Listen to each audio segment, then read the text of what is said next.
প্রাচীন ঐতিহ্য মেনে আজও কাশিমবাজার রাজবাড়িতে পূজিতা হন মা।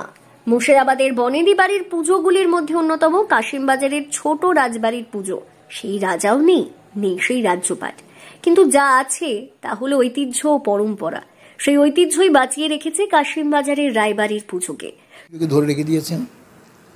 এবং এই রাজবাড়িতে যে প্রতিমা আমরা দেখছি 1740-এ পত্তন হয়। এনাদের বংশ পরার চলে আসছে একই রীতিতে।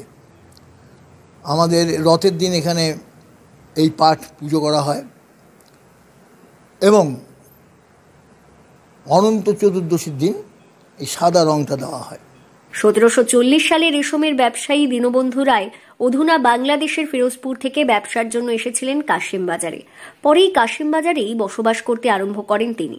ব্রিটিশ সরকার দীনবন্ধু রায়কে রেশম কুটিরের প্রধান হিসেবে ঘোষণা করেন। ব্রিটিশ সরকার আনুকূল্যে ফুলে ফেপে ওঠে ব্যবসা। 1793 ব্রিটিশ সরকার রায় পরিবারকে জমিদারির স্বত্ব দেয় মুর্শিদাবাদের কাশিমবাজারের ছোট রাজবাড়িতে। তারপর থেকেই শুরু হয় দুর্গাপুজো। এবাড়ির উত্তরসূরিরা এখন শহর নিবাসী, কিন্তু বছরের এই সময়টা জেগে ওঠে সারা বছর অবহেলায় পড়ে থাকা এই জমিদার বাড়ি। রায়বাড়ির বর্তমান প্রজন্ম প্রশান্ত রায়ের তত্ত্বাবধানে সাজো সাজো রব পড়ে যায় এই কটা দিন। প্রশান্ত রায় তার স্ত্রী সুপ্রিয়া রায় তাদের সন্তানদের নিয়ে এই রাজবাড়িতেই কাটান।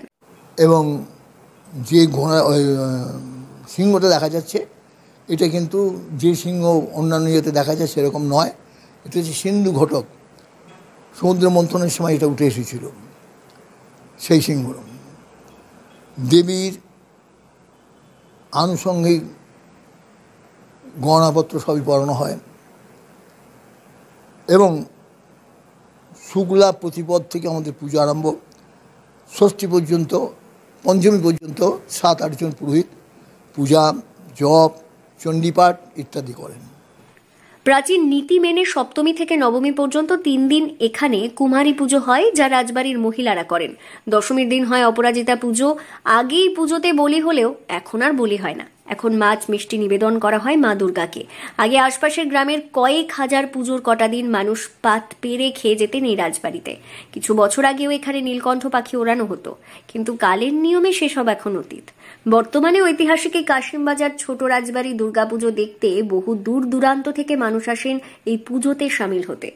পুজোর যে পুঁথি এনাদের পূর্বপুরুষদের দ্বারা, বেনারস থেকে পণ্ডিতদের দ্বারা যা লিখিত হয়ে আসছে সেইটা অনুপাতেই পুজো করা হয় এখানে। এবং ভোগের ব্যাপারটা সপ্তমী, অষ্টমী, নবমী 3 দিনই ভোগ দেওয়া হয়। ভোগ দেওয়া হয় একদম সরস্বতী পূজারে ভোগ। আপনার কিশারণ্য অর্থাৎ খিচুড়ি যাকে বলা হয়, পোলাও, মোচার ঘণ্ট, বোয়াল মাছ, ইলিশ মাছ, চিংড়ি মাছ এবং অন্যান্য আনুষঙ্গিক আরও তরি তরকারি, পায়েস, লুচি ইত্যাদি ভোগ হয়। মুর্শিদাবাদ থেকে কৌশিক অধিকারীর রিপোর্ট, লোকাল 18 বাংলা।